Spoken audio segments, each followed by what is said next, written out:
Welcome back to the grim darkness of the 41st millennium. I'm Inquisitor Temperance Prize, keeper of the Inquisition's Black Library, and this is my report on the Valentyne Heresy, an actual play podcast set in the Genesis adaptation of Warhammer 40,000's Dark Heresy RPG.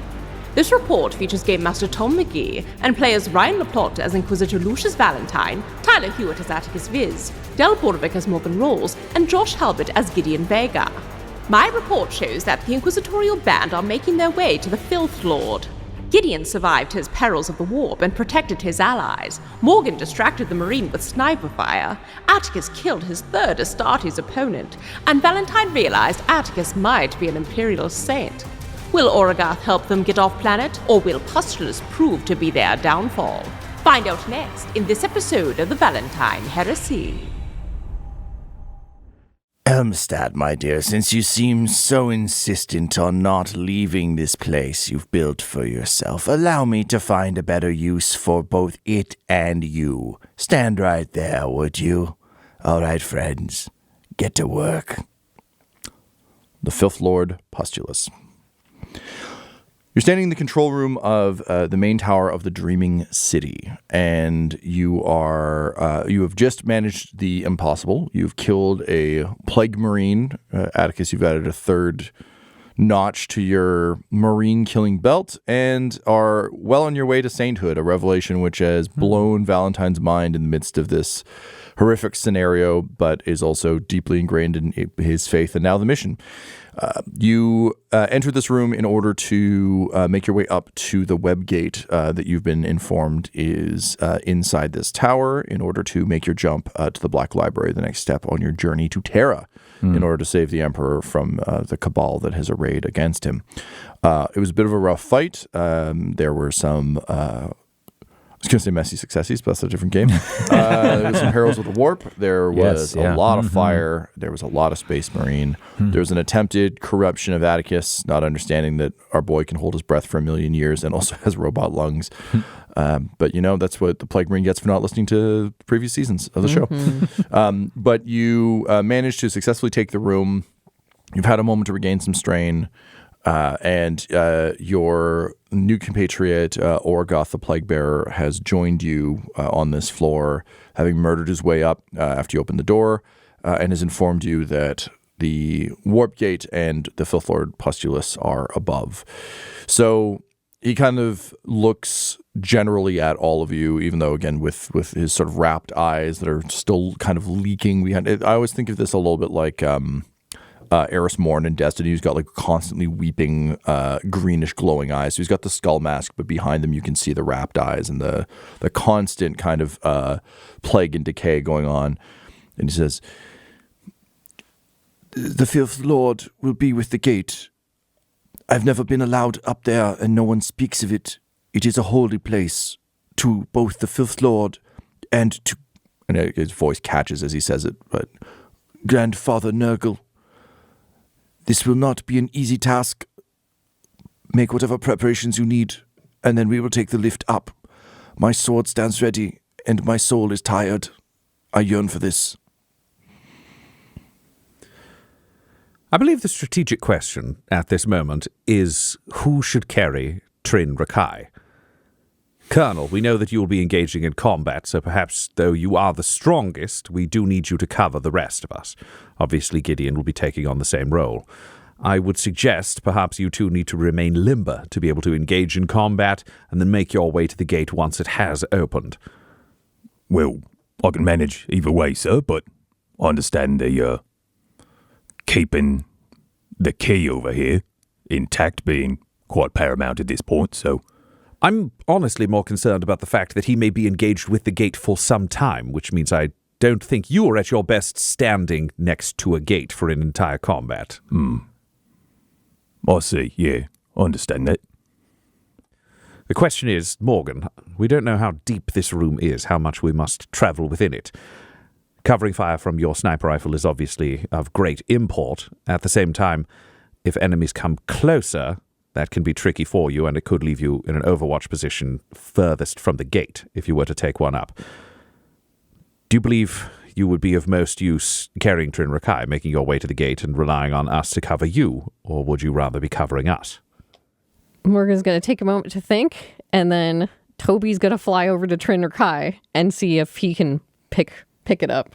Like how much. Oh, yeah, because Toby can carry a whole person. Yeah. Oh, yeah. Attikus will take Trin Rakai off his back and say, "I've had it." Yeah, the claws will just clunk into the top parts of that robot and fly it up, and she'll say, "I am the quickest, and I can try to get to the gate straight away and perhaps give you cover fire from there." Excellent. I believe I'll do the same thing. Just a second. And he's gonna. Could you fly Toby back down here for a moment? Whee! Toby's bringing Trin Rakai. Just gonna open the servitor and take Trin Rakai's soul stone out. Just jam it in his pocket because he knows Trin Rakai can't hear much from in there. Oh. My greatest concern is that Trin Rakai, once the gate is open, will make a play for himself. Because if he can get through that gate and find a way to reach this black library without our assistance, he can leave us behind, and we have no way to do that. He is not ambulatory at this point. He has one arm, which makes me think this is somewhat unlikely, and yet he is Xenos, and I am an Inquisitor, meaning I trust him not at all. Once the gate is open, we will need to be ready to move quickly. I believe this is something smart for all of us.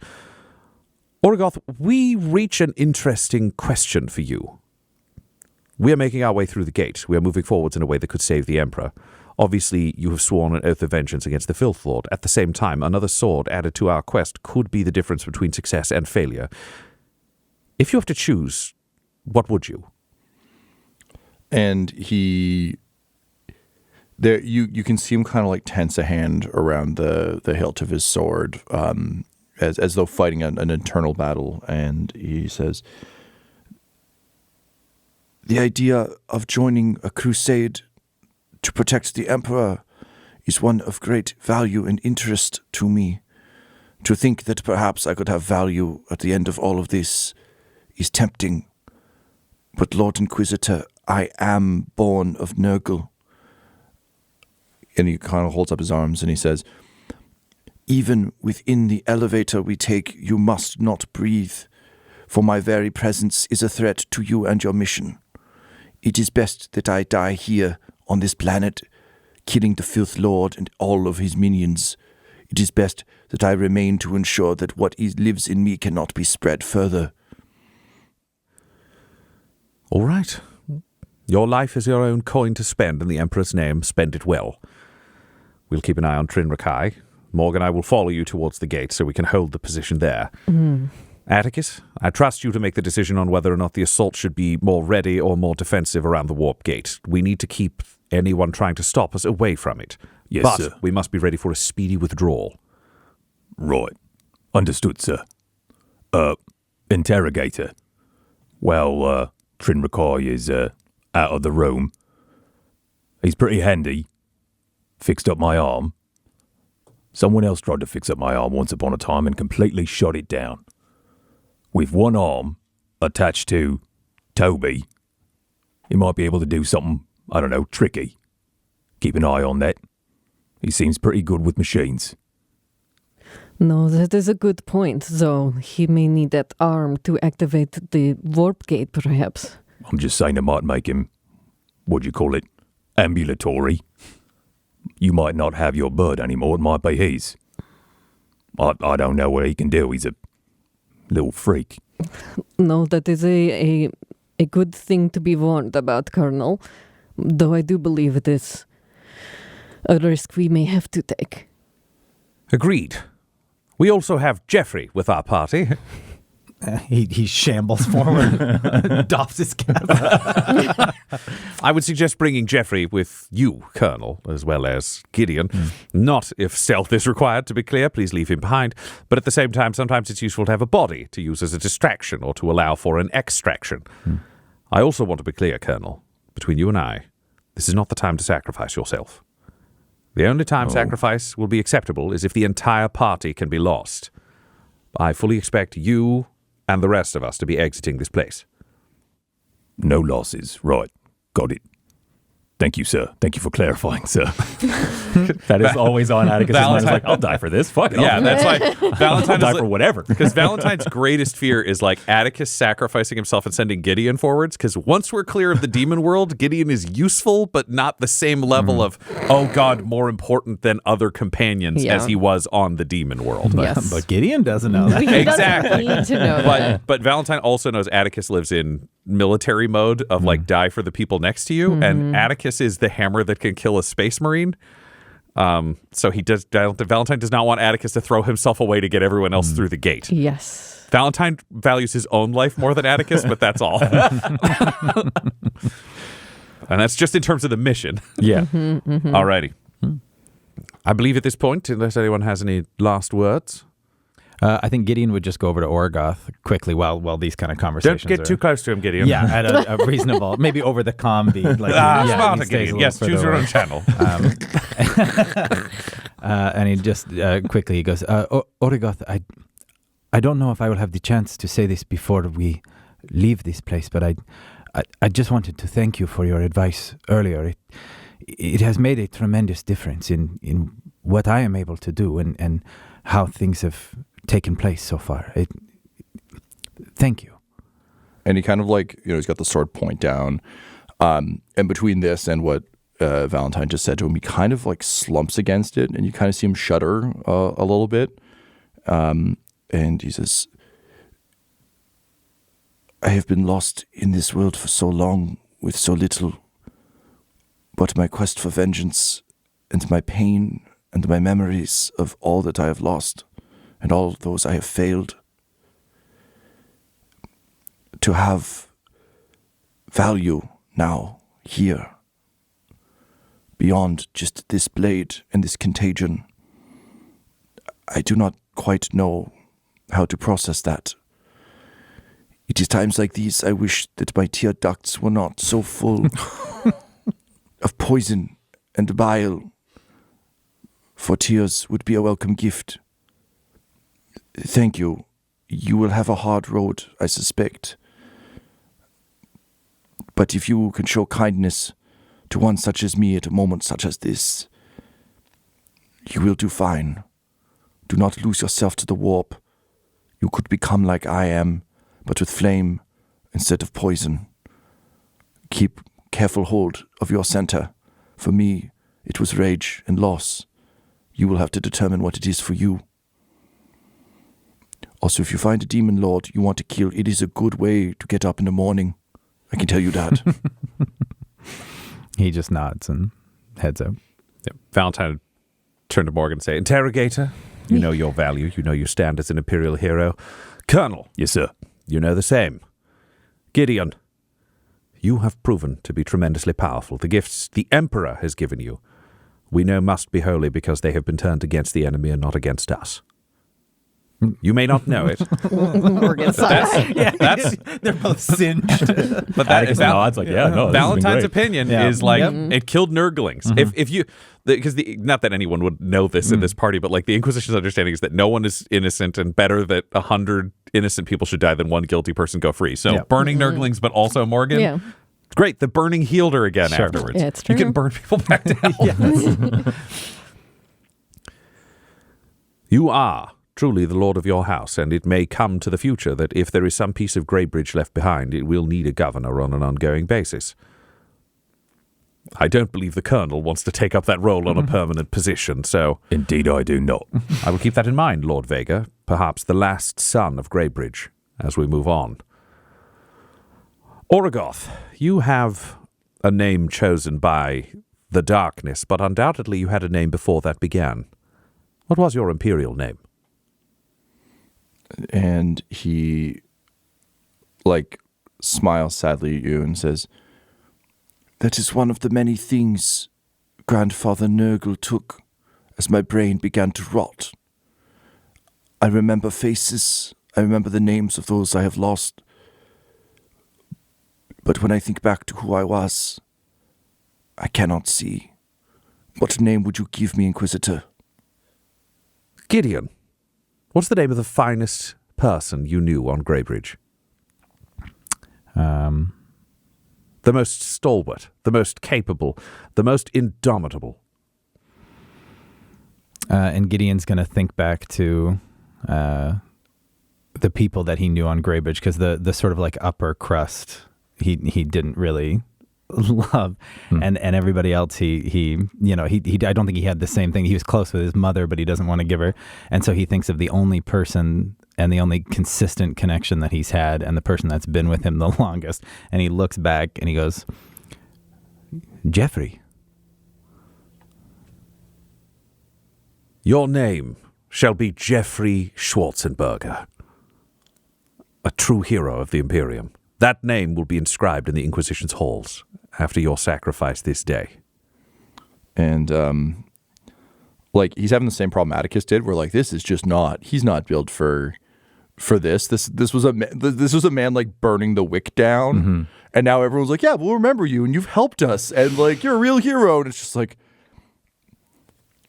as long as the contagion which flows through my veins and the heresy that has become my body does not in any way cast shadows on this Jeffrey or this Schwarzenberger, then yes, I will take these names and honor them as best I can.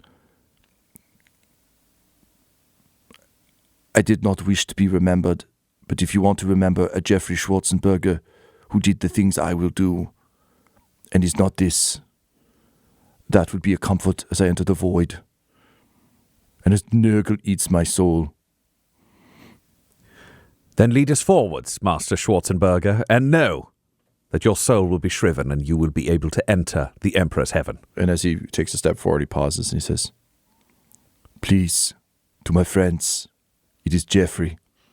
That is a joke. And then he walks in and gets his sword ready. Right. Also, hold your breath. I do not want any of you to get infected. That would ruin this for me. That would suck.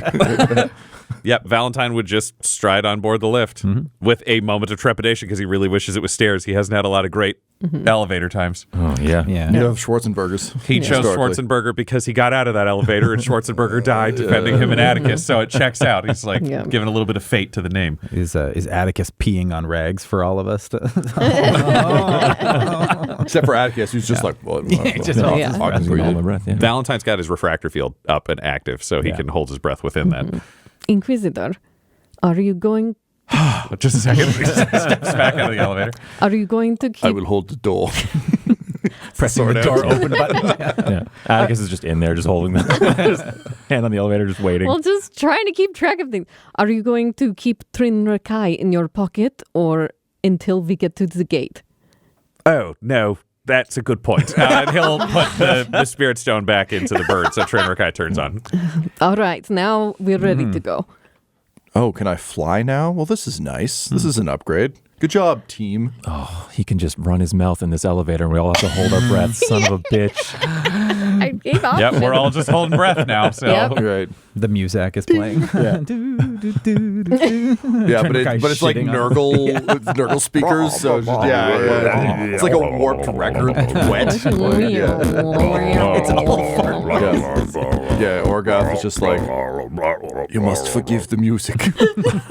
It is heresy. The elevator slowly goes up. All right, so the elevator rises. This isn't a super long elevator ride, given that the command floor and the control room floor are relatively close by. You guys should just take a second. This floor's got a lot closer together once I started singing. Yeah. I guess after Ryan's encounter we just had, everyone can roll to get some strain back. Oh, God. So the elevator comes up and then, just kind of slams into place. The maintenance on this stuff has been very poor over time. So needless to say, it's it's a bit creaky, but slams up and the doors open. So... we'll get to fear checks in a second, but man, we knew that was happening. Before you is a large kind of central, almost like the the executive office of what this tower must once have been. It's one massive room. There are large video screens that kind of line the walls to give a sense of windows. There's no windows, but these give a feed of outside and kind of show the landscape, sort of horribly stretching in all directions and all the weird alien shit that's out there, as well as static glitching as the fading dreams of the dreamers and the escaped nightmares and things sort of that you encountered on your way through the dreaming planes just kind of. Cameras don't love them, so when it's a bit of the Ring thing where it's like when one of these appears, it's just like a static glitch thing moving across the screen. In any case, it gives you a much broader sense of the city and the world around you.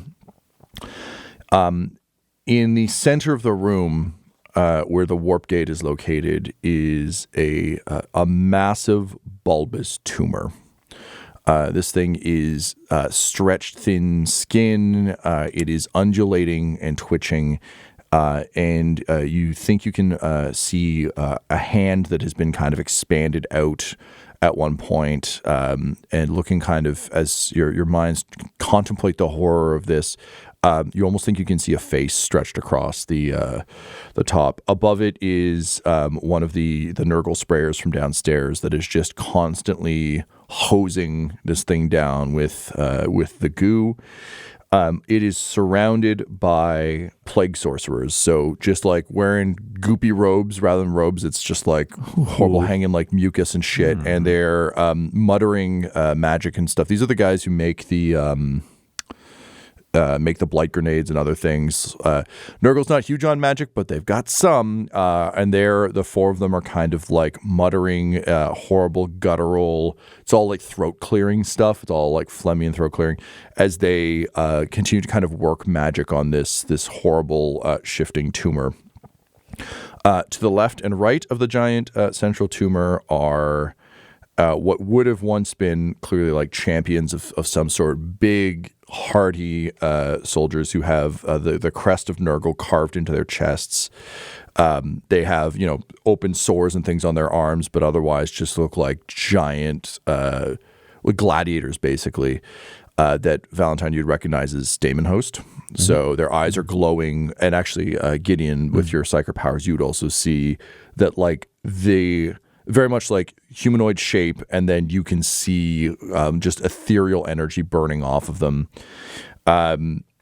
In the corners of this room, even just as you look in, so in the far corners, you can see that there are like little groups of Nurglings just kind of having parties, just hanging out. Every so often they come through and like lick up the Nurgle juice that comes sloshing off the side of this thing. And patrolling this giant tumor, kind of diametrically opposed to you, you see him kind of come around the corner, is the Filth Lord Pustulus. Pustulus is a, like, how best to describe him? The limbs, like there's too much body and too little limbs is kind of what you're seeing. So big kind of bloat, and some of his organs are clearly like very unwell, but his arms and legs have kind of remained at a regular size. So he's just like far too large for his frame, and kind of walks with an uneven gait as he kind of, you can almost see his organs moving as he walks around the room. Improbably, he's wearing a Tzeentch sort of like robe over his clothes that he's soaking with his weird, awful liquids as he walks around. But it looks very fine. Like, this is a royal, Gideon, for you particularly, like, this would be something King Frederick would wear. Like, this is very clearly a cloak of command. And he walks with a long, twisted sword that seems to be wrapped in entrails that he's using as a walking stick as he makes his way around. He's a little bit like the Demon King from Marvel, if you know that guy. Like, the bottom of his face, the smile is too wide. His head kind of comes up into like almost a little conular shape. He's got 3 sort of glowing green eyes, and he's a happy boy. He just marches around, just kind of like patting sorcerers on the back, having not yet seen you, and occasionally poking the tumor with the hilt of his blade and just saying, You see, Elmstat, I told you could still be useful to this world.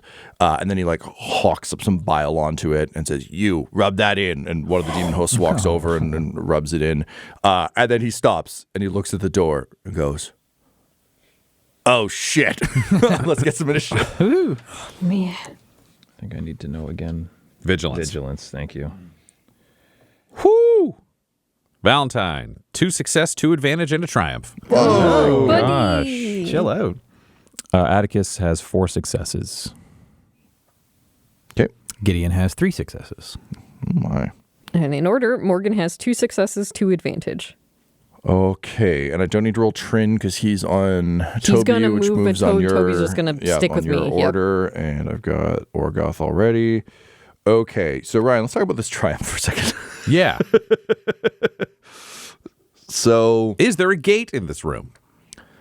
the warp gate, Yeah. is in the center of the tumor. Okay, so it's dead center. Yeah, Origath just points and says, "Unfortunately, that." Okie dokie. Yeah, this triumph. Okay, let me look at what a triumph can do. Just a second. Yep. None of us were expecting No, this. no. No. Our plans. An initiative triumph. My plans. On initiative check, perform a free maneuver before combat begins is on the table, Yes. Oh.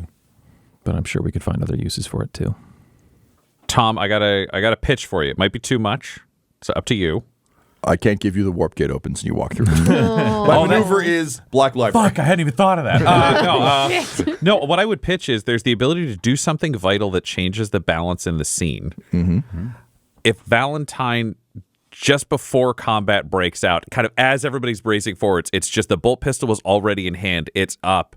And he manages with a hail of bolts to just ping off and deactivate the sprayer over Elmstat. So nothing is actively spraying down on this giant pustule in the center. Nice. Yep, I'd give that to you for a triumph. Perfect, because that means that his punchers can punch and flame things and not get sprayed with goo that turns them into Kellerpox infected. What? No, come on. Why would that happen? I wouldn't do that to you. I'm just giving you Nate gifts. Yeah, I like that. I think that's that tracks, and yeah, that also just feels like honestly a shoot from the hip for Valentyne. And bolt pistol rounds, even though they're inaccurate, are, like they make big booms. So even if you can't like ping, dead shot the sprayer, just blowing up a trunk. Again, these things have been installed hastily. Like the ones you saw downstairs were drilled up through the ceiling, had like big tubes leading to them. That's the thing. If it's got hoses, he can just hit the source. Yeah. Yeah. Exactly. So yeah, you shut down the goo. That's a very good use of your triumph. Okay. Let me just mark up initiative order here. Yeah, for sure. So we've got. Thank you for tracking that kind of stuff, because I have no idea the significance of some of these things in play. Bile spewing, okay. Valentyne put it together from the number of weird, creepy, low-level infected we had seen in Siegean ropes, only because he's Hereticus. If he wasn't, it would be much more of a question mark, but I feel like he has enough understanding of, like, Nurgle contagion. Like, the average cult he would be dealing with, one of these plague sorcerers, maybe a single demon host, and that's enough to be like, I think we just nuke the hive. Right. Like, don't go in, just we nuke don't it. do it anymore. But he's aware of some of the stuff, so it's seeing them converted and having seen all of the dreamers who are pretty much useless getting shoved into the front hall with sprayers over them. It was like, they're hosing the planet to make them Nurgle. They're going to hose the people to make them Nurgle. Got it. We don't want to get sprayed with stuff. Cool. I also think, in addition to just like Ryan the player knowing this lore, I think Valentyne would That's what I absolutely mean. be, I'm much more in terms of I'm playing it as Valentyne. And yeah, it is, to your point, it is kind of funny because in so many of our adventures to date, and also just generally across like Dark Heresy and other things, you're not in the warp. You're seeing just like the shitty breadcrumb furthest from the center of this thing. So this is weirdly like, if you took all the puzzle pieces of every demon encounter that every Inquisitor has had and then put them into one singular picture. It's not even this. It's like this is still not. This is specific not to like what a it is. Yeah. planet, but yeah, it's 100% that. It's like you study how I 20 understand these elements and I can click them together. Yeah, it's like reading a bunch of ancient prophecies and then putting together what's actually happening and being like, I've seen 20 different cults versions of this. Lisa Al-Gaib. Yeah, the first time I had all the edge pictures of the puzzle and I didn't know what was in the middle, and I don't like it here. No. It's a gooey puzzle. Yeah. All right. So first up are the plague sorcerers.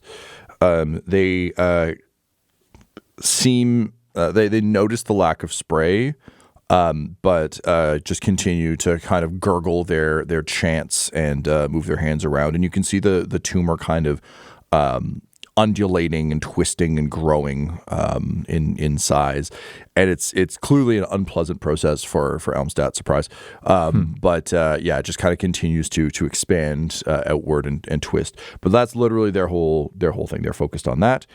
Next up, we have Origath, which seems appropriate. He came here to. He knows what's up. Came to fight, and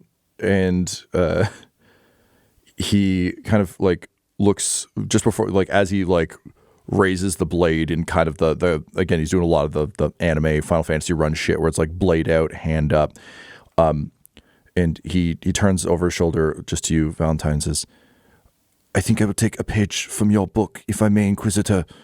And then he yells, "Pustulus, my name is Jeffrey Schwarzenberger. I hope you kept the receipts from Grandfather Nurgle's gifts, because I would like to make a return." And he just like runs, kept the receipts. just like runs past, bumping like, chaos sorcerers and shit out of the way, and goes for Pustulus. But immediately Demon Host steps in front of him. Like they're not just like, sure, go punch the boss. So he's going to engage with, there's a green and a yellow Demon Host just for our own sanity. So he is going to engage with the green Demon Host, who is to your right. To our right, okay. Fuck, Don't have to make it to our left? Well, here's the problem. I already established that the elevator was on the north wall downstairs, so it makes sense that we come up on the north wall here. It just means we'll be fighting our way south rather than fighting our way north. Yeah, that's fine. I'll just do a lot. Here's the deal. We're fighting our way center. Yeah. We're just looking at a room. Listen, Ender. Yeah. Down is. But so to the right we have Filth Lord behind a demon host who is being engaged by Origath. Yeah, basically dead center is the giant tumor. Giant tumor. Pustulus was walking to your right. Yep. So basically, he was like doing the he's being a boss. He was doing a villain patrol, and so Origath was able to push past the first sorcerer because the sorcerer is busy, but the demon hosts are like literally there to prevent exactly this from happening. So one of them straight arms him, says, "Fine, I will deal with the help," and so he is going to attack the demon host. NPC fight. Yeah, say, fight. While Valentyne has taken his shot and Origath has charged into battle, I think Valentyne will just give quick snap orders / suggestions to everybody. He trusts his team to make their own decisions if combat situations change. But he'll just say, Gideon, destroy the tumor. Attikus, you're on the demon hosts. Morgan, plague sorcerers. I'm also on plague sorcerers. If the situation changes, it's going to remain fluid. But we need to get through the warp gate more than we need anything else. Okay. It's not Attikus' voice, but that's just me. Yes. Okay. Got it. I don't think Attikus has words right now. Yeah, it's a silent acknowledgement. Yeah. Well, it's just saying that, and then we're all In it. into the shit. Yeah. Can I get a quick reminder of who Elmstadt is? Elmstadt is the eternal blasphemy. Elmstadt is the Tzeentch greater demon who was in charge here before Nurgle took over. So, okay, so I don't think I've met Elmstadt. No, we've heard the name chanted and mentioned, so we would know. Yeah. Conceptually, we know who that is. We don't know anything about Elmstadt. Basically, you stumbled into the tail end of a war between a Tzeentch faction and a Nurgle faction and Nurgle 1. So this was the demon prince who owned the planet prior to Pustulus' takeover. So Pustulus has repurposed them with all of their demonic power into this horrible warp tumor. Got it. Yep. Thank you. It's a bummer. No worries. Also a bad guy. Don't feel no sympathy it's for a the... bummer for them. Attikus would. It's a demon. This is a room full of casualties. Del says it's a all right, bummer. and we've got the story point system is at 2 and 3, I believe. Yes. Yes. Okay, I'm going to spend a story point to make this worse for Origath. He's not going to spend a story point because he's not fighting Pustulus. He's got one job. I don't want to correct you, but his name is Jeffrey. Thank you. I will update He lived as Origath. He's dying as Jeffrey. Jeffrey. He's an Imperial hero. Yep. Burger. That does make a difference for how Attikus was about to interact with him. Because if he's fighting a demon host, and that's now Attikus' job, he's going to be like, Well, Origath, Take your stink somewhere else. There are 2 demon hosts. Oh, There's yeah, one on the no. left. I'm already planning ahead for after I've killed my... Got it. on it, yeah. Attikus. If you guys want, we can call old Jeffrey Origath now. Oh, God. That name's available. Yes. I do like just old Jeffrey. Jeffrey Jr.'s out there fighting.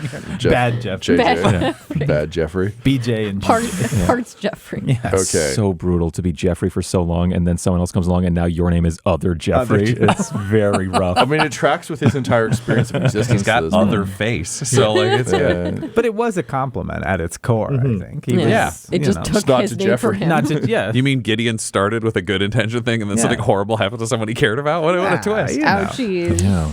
All right. What can he So say? He's trying his best. I got a triumph, a success, and 2 advantage. Nice. Hey, nice. Oh, Wow. So Jeffrey. Jeffrey. Yeah, good Jeffrey. Good Jeff. Jeff. Okay, this is so fucked up. Okay, so I'm gonna trigger a crit. So I'm gonna roll my D100. I got the chart for you. Brought him to do a job. So Jeffrey gets 35.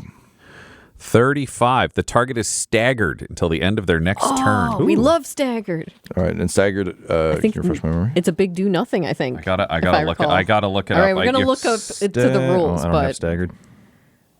A staggered character cannot perform actions, including downgrading actions to maneuvers. Most effects that stagger a character last for a saturation, which is a turn. So it can't make an action. It can move, but it can't attack or cast a psychic power or anything like that. It's been hit hard enough that the demon host is rocked.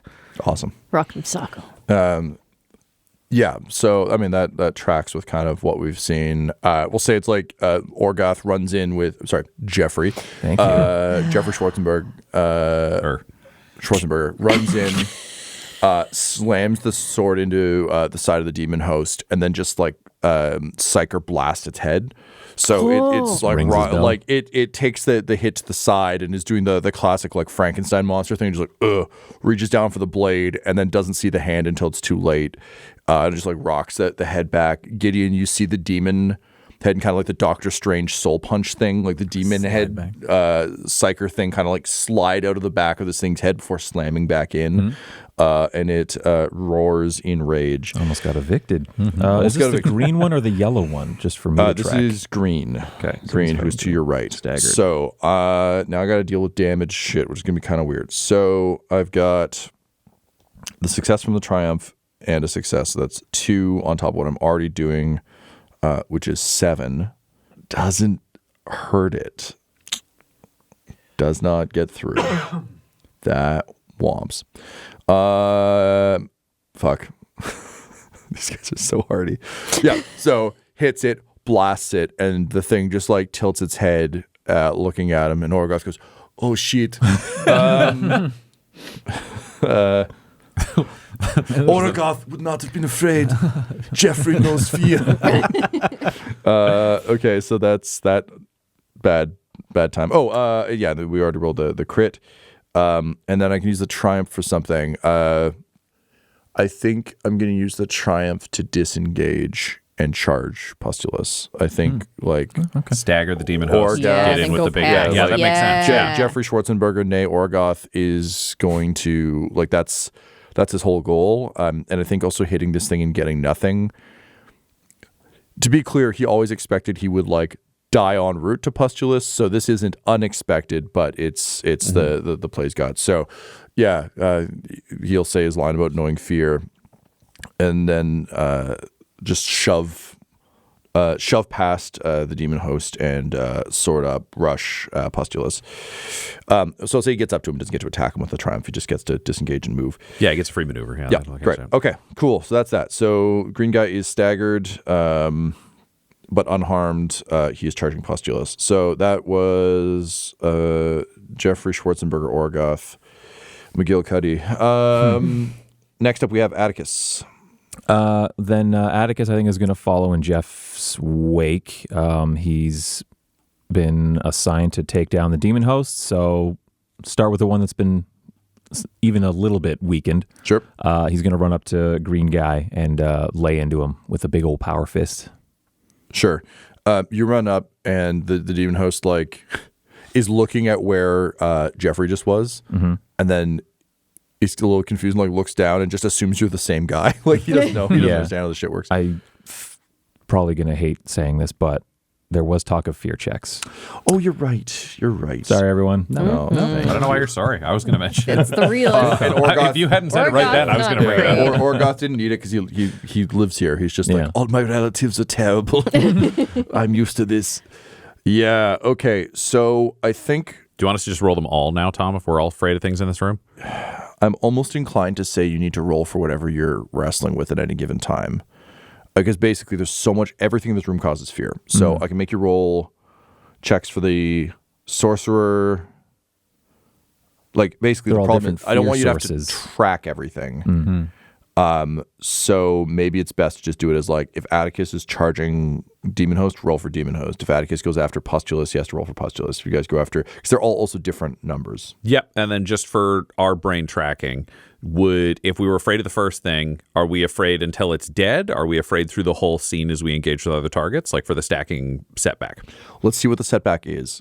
So if you're having a panic attack like we saw with Gideon, that just rides all the way through. But if there's something, if we determine it's like, I'm scared of that, and then we eliminate and that goes so away. we'll play it logically as we go. It'll be a little. That said, if you're scared of a demon host, that's going to apply to both demon hosts because it's like, I'm scared of these. It'd be things. weird if a second identical guy showed up and you're like, well, that one seems kind of cool. Oh, no, I faced out my fears. I do. Yellow's my favorite color. And then we could also leverage advantage and triumph and other things to try and like balance discount that. So, for example, to Morgan's point of like, it can be killed. Okay, now I'm not good, but I'm better, sort of thing. So yeah, let's play it that way just for sanity's sake. As you would expect, the rules did not ever account for Chaos Planet and meeting all of these things in the same room. That's a good point. Because they're nicer than I am. So Attikus, this is a Fear 3 check. That's discipline for countering correct. fear? Yes. Yep. So discipline. I'm going to give you your standard boost for job to be done. I think that might be it from my side of things. I can't really, you're not getting the drop on it. He's staggered, but that just prevents him from doing stuff. It doesn't make him easier to hit. Is a demon host more intimidating than a plague marine? Would he have a boost for having just killed a plague marine? I don't know the hierarchy at all. Right. I don't know what, is that? I mean, I think scarier? Marine would be scarier ultimately because again, it's like the Emperor made a perfect machine and then someone took over that machine. That's really bad. Someone went and ruined This is it. the Emperor's less perfect machine, a mortal body. Yeah, you're just looking at a person with a bunch of evil demon shit inside. You're weirdly looking at the Imperial Guard equivalent of a plague marine, which is a human who has been like Fully possessed and corrupted, and a demon lives inside them now. But yeah, I think I'd buy that boost. I like that. Just that, like, Thank you, Josh. You've killed a marine. Nice. Yeah, just walk into This one every isn't even encounter wearing like, armor. I've killed a marine. 3. Yeah. All right. I think that's what we got. Go for it. Okay. 4 successes, but there is a threat. Okay. You got the dose of the fear book out. A threat. I think it's one just a threat setback. is the character suffers 2 strain. Oh, There you go. Perfect. That's nothing. I shit and take 2 strain. I mean, yeah. talk to someone about that. All right. High is your So willpower. having done that, Attikus, you are weapons free. All right. So this bad boy is adversary 3. So that'll be, if you normally have 2 purple, that'll be 2 red and a purple. Okay. Oh, he's adversarial. I'm not going to modify anything. Let's just kind of see how this first opening volley goes. Sure. He has no defense, so we don't add any super setback for that. Oh, never mind. But he does have a demonic phenomena, which means all characters in short range add 1 due to the unsettling warp phenomena. You know what? You're on a chaos planet. You're seeing warp phenomena all the time. I'm not gonna. It's going to negate it. I think negate so. the novelty of it. Reality hasn't been solid for us all day. Yeah, it's one thing Yeah. if you're like in your house and then like the all the tables and chairs are floating and shit, but it's like if everything's it's the Incredibles thing. If everyone's special then no one is, like it's like like, you're spooky. So's that wall. I don't give a shit. There's a fucking tumor there. Yeah. Okay, so yeah, that's fine. Let's party. All right, let's hit it. Okay. 1 success, 2 advantage. Okay. I'll hit him for 18, and then I'll crit him for 2 advantage. Hell yeah. All right. 18. Second Pierce crit, right? 4. We'll start the crit train up. Yeah. Yeah, second crit. Let's go. Yes, Pierce 4. That's right. Thank you. No problem. All right, and this will be plus 10 for whatever you roll. I'm debating crit, or I have knockdown as well. Spend 2 advantage to knock a target prone. I like the snowballing of crit. Let's build that up for the next things. 71 Becomes 81, which means the target is winded. The target cannot voluntarily suffer strain to activate any abilities or gain additional maneuvers. You're so fucking lucky. No. So fucking lucky. Good call, Tyler. Good to know. Because that just killed psychic powers. Yeah. Oh, demon. Okay, yeah. Yeah. Again, this is like I'm just a No, child. it's just I'm just a punching. child wandering, and like I hit stuff, I guess. Well, you're running in and doing your job. You're hitting it. You don't know how fucking demons work. You hit the demon until it stops I demoning. legitimately do not. Then you yeah. pull its guts out until you're sure it's dead. Yeah. Yeah. Tried and true. So yeah, sound hit. I don't know. He like punch his jaw off as he's starting to like say like an incantation and just like jaw comes flying. Shut up! Amazing. So a very, very solid hit to this thing. You're unlike the sword strike. You're Okay. you've done some proper damage, and you've activated a crit. Good first round for our favorite punchy boy. Unfortunately, next up is the Filth Lord himself, facing down a noble, Good, Jeffrey. but deeply outclassed Jeffrey. Let's see what happens. This episode of the Valentyne Heresy features the voices of players Ryan LaPlante, Tyler Hewitt, Josh Halbot, and Del Borovic, alongside Game Master Tom McGee. This episode was edited and mixed by Laura Hamstra, and the Valentyne Heresy's artwork was created by Del Borovic at delborovic.com. That's DELBOROVIC.com. Our theme song is The Hordes by Megan McDuffie, and our ad breaks use the tracks No Control and Chiefs by Jazzar, JAHZZAR. All of their music is available at freemusicarchive.org. For all things Dum-Dums and Dice, including merchandise and how to join our Patreon, you can visit dumdumdice.com or find us on social media at dumdumdice. That's DUMBDICE. Ave Imperator, and death to all the heretics. Dum-Dums and Dice has to give a special thank you to the supreme beings of our Patreon at this time: Christopher Little, George Dolby, Gavin and Abby McDonald, Logan, Fire Unfriendly, Grandma Likes D&D, Alan, Stabby Stranger, Glitch Trick, Flynn1138, Alarain Okapi, Schrodinger's Pepper, Madre de Gatos, Lady Maiden, Mithrian, Garbo Ape, Sam Schaefer, Waffle Marine, Dagger Rain, Rob L, Dia de los Hoodless, Squishy Werewolf, Remy Funky Head, Accent Therapeutic Services in Florence, Kentucky, Lael, Shulzari, The Long Family, Jordan Oliver, Richard Wright, Brittany Fenwick, Alex Parr, Dragonfly, The Body Barrelers, Megan Werner, A Man Out of Time, Curtis at FingerTechRobotics.com, Panda24NN, Shendra D, Your Homeboy Bones, Ellis Hatch, Odigenous, Beef Not Cheese, Kai Koa, Squire Solaire, Sandy Sassy Pants, Adam, Amira Lockhart, James Molina, Nick Hemsing, and Jill and Noel LaPlante. If you want your name to be added to this list, you can join our Patreon too at patreon.com/dumdumdice. Thanks to them, and a little bit of thanks to you.